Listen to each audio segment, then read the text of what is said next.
Hey, what's up? It's Jim, and today's film is Blackbeard the Pirate, a 1952 Technicolor adventure movie made by RKO and directed by Raoul Walsh. This is later in Walsh's career. The first film he worked on was actually Birth of a Nation. He didn't direct it.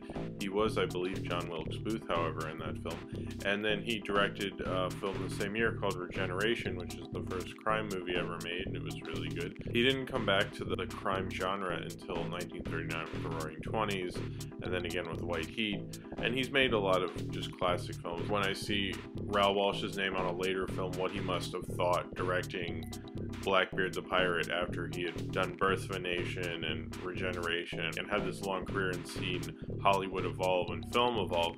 Most likely he was doing it because the studio wanted him to, and it was his assignment. The film follows Edward Maynard, who sets out to earn a reward proving that privateer Henry Morgan also engages in piracy.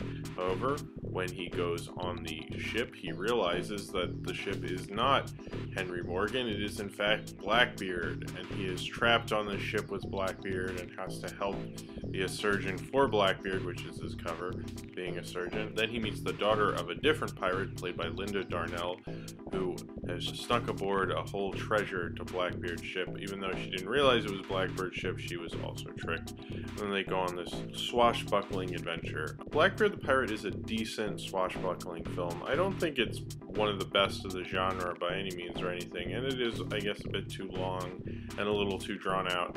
But I like this film. One thing I do like about it a lot is the portrayal of Blackbeard by Robert Newton. His R's are perfect. His sensibility and his kind of general Blackbeard swagger. Robert Newton was more known for playing Long John Silver on TV, and he tried to escape it, but apparently that was pretty much what he was typecast as.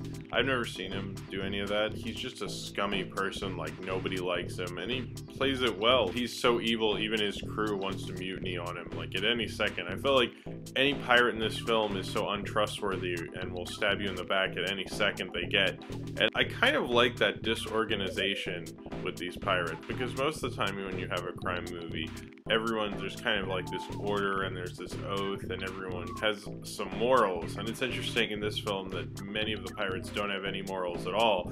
They're just kind of there because this is their opportunity, but if they have a better opportunity, they'll totally knock you over to get to it. It became a bit of you could say almost a cliche within the film, but I liked it. And the swashbuckling elements were really good. I liked all the sword fighting in it. To me, this movie's just a lot of fun because I grew up, when we'd go on vacation as a family, we'd go to North Carolina and we'd often visit Ocracoke Island. They have a lot of Blackbeard t-shirts and mugs and all that stuff there, and he is a big part of the history of Ocracoke Island. And so I've always, since I was like 7 or something, I've always kind of thought Blackbeard was really interesting, and I've never really had a movie to go along with Blackbeard. I just knew the legend. I thought the legend was cool, and that's kind of why I think I like Blackbeard the Pirate, because it's just like, it's a fun, decent enough pirate movie, little adventure film from the 50s. Nothing about this really upsets me. Sure, they take a lot of liberties with certainly the ending, the Blackbeard legend, and people involved in the Blackbeard legend. That's fine, because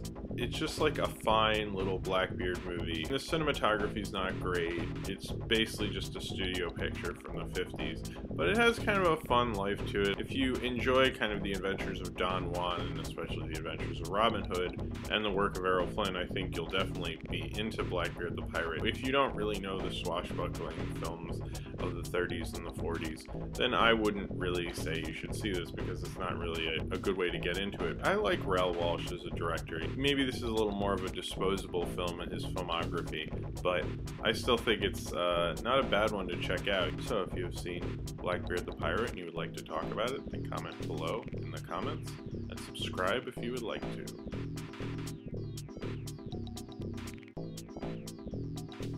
Raoul Walsh directed 2 other films the same year as this, in 1952. Those 2 were Glory Alley and The World in His Arms. Or at least released in one year. I don't know if he really shot them all in the same year. I'm mainly just reviewing this because of the 4th Pirates of the Caribbean movie with the Blackbeard character, and I had seen this film and I liked it.